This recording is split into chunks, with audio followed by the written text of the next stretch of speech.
नहमदुहु व नुसल्ली अला रसूलिल करीम अम्मा बाद। आज हमने मैयत के हुकूक के हवाले से बात करनी है। चूँकि Islam is complete code of life, Islam एक मुकम्मल ज़ाब्ता हयात है और ज़िंदगी में क्या करना है उसके बारे में भी है।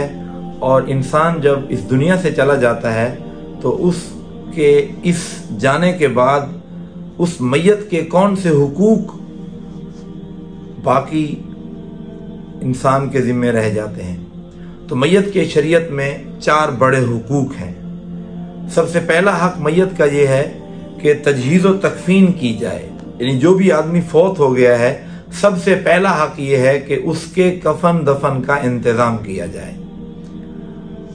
और उसके बाद अगर उसका तरका, उसका माल तजहीज़ व तकफीन के बाद बच जाता है तो दूसरा हक ये है कि अगर मैयत के ऊपर कर्जा है तो उस कर्जे की अदायगी की तरतीब बनाई जाए।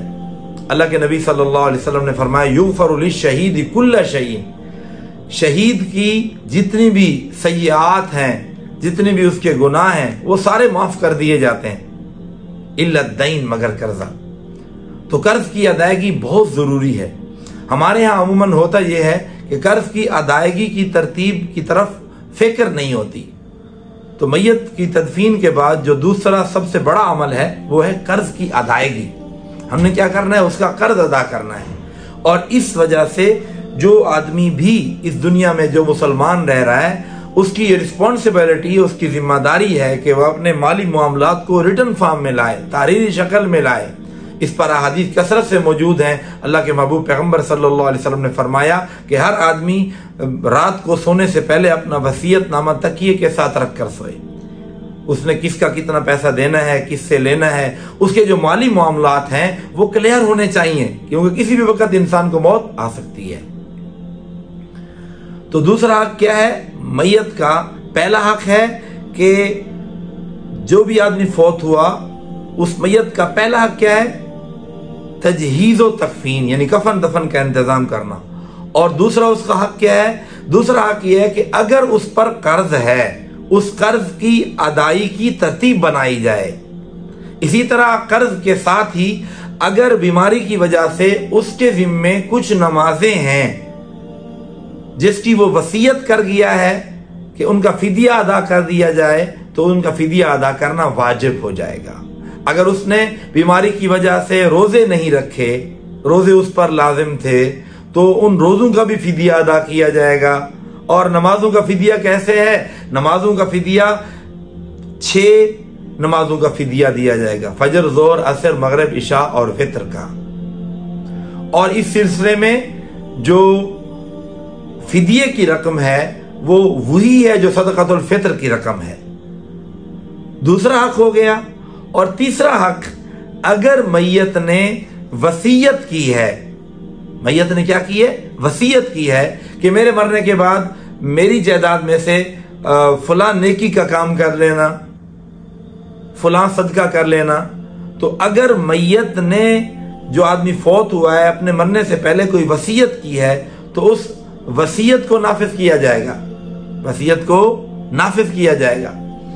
और वसीयत भी उसका जो माल बाकी है उनमें से 1/3 में नाफिज की जाएगी, 1/3 में, 1/3 में। और अगर उसने वसीयत किसी वारिस के हक में की है, वारिस से मुराद वो जो शरई वारिस है, जैसे बेटा है, बेटी है, बीवी है, वालिद है, वालिदा है, जो वरासा हैं मैयत के, अगर उसके हक में उसने वसीयत की है तो वो वसीयत भी नाफिजुल अमल नहीं होगा, उस वसीयत भी उस पर अमल नहीं किया जाएगा। क्योंकि अल्लाह के नबी सल्लल्लाहु अलैहि वसल्लम ने फरमाया इन्नल्लाह कद आता कुल्ला ज़ी हक़्क़िन हक़्क़हू, बेशक अल्लाह ताला ने हर हक वाले को उसका हक दे दिया है। फला वसीयत लिवारिसिन, अब वारिस के हक में कोई वसीयत नहीं है। अब जब ये 3 काम हो गए तो मैयत का चौथा बड़ा हक ये है कि उसकी मीरास को कुरान और सुन्नत के उसूलों के मुताबिक तकसीम कर दिया जाए। और कुरान सुन्नत के उसूल क्या है, उसमें पूरी तफसील कुरान पाक में मौजूद है कि किस किस तरह मैयत को हुकूक दिए जाएंगे। आज जब कुरान सुन्नत के उस रोशनी में हमें ये 4 बातें मालूम हो गई, तो हम अपने मुआशरे का भी जायजा ले लें। क्या हमारे मुआशरे में इस तरह हो रहा है? नहीं हो रहा। हमारे मुआशरे में मैयत के हुकूक नहीं दिए जा रहे, तजहीज़ व तकफीन भी हो रही है, और उसके बाद कर्ज की अदायगी की इतनी फिक्र नहीं जितनी होनी चाहिए।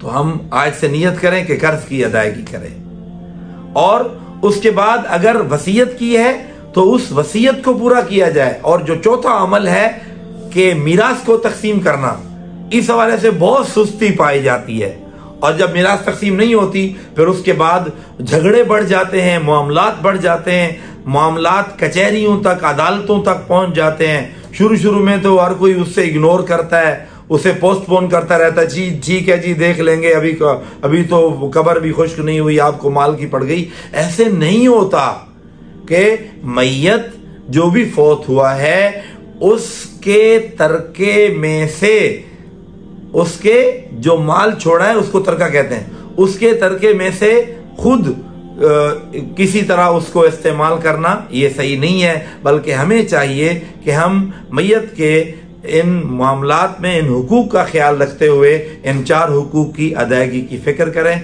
एक मरतबा फिर दोहरा लेते हैं, मैयत के 4 बड़े हुकूक हैं। नंबर 1 तजहीज़ व तकफीन का इंतजाम करना, नंबर 2 कफन दफन के बाद दूसरा हक कौन सा है, नंबर 2 ये है कि उसके ऊपर अगर कर्ज है तो उस कर्ज को अदा किया जाए। नंबर 3 अगर मैयत ने कोई वसीयत की है और वो शरई उसूलों के मुताबिक है तो उस वसीयत को नाफिज करना, उस वसीयत को नाफिज करना 1/3 में। और आखिरी हक ये है कि मैयत के छोड़े हुए माल में से कुरान और सुन्नत के मुताबिक वरसा में मीरास को तकसीम करना। अल्लाह ताला हमें इन उसूलों पर अमल करने की तौफीक अता फरमाएं। व आखिर दावाना अनिल हम्दुलिल्लाहि रब्बिल आलमीन। इंशाअल्लाह मिलते हैं नई वीडियो में जिसमें यह बतलाया जाएगा कि तकसीम मीरास में कौन कौन सी कोताहियाँ हैं जो हमारे मुआशरे में पाई जाती हैं। मेरे इस चैनल को लाइक कीजिए, सब्सक्राइब कीजिए और आगे शेयर कीजिए। अस्सलामु अलैकुम व रहमतुल्लाहि व बरकातहू।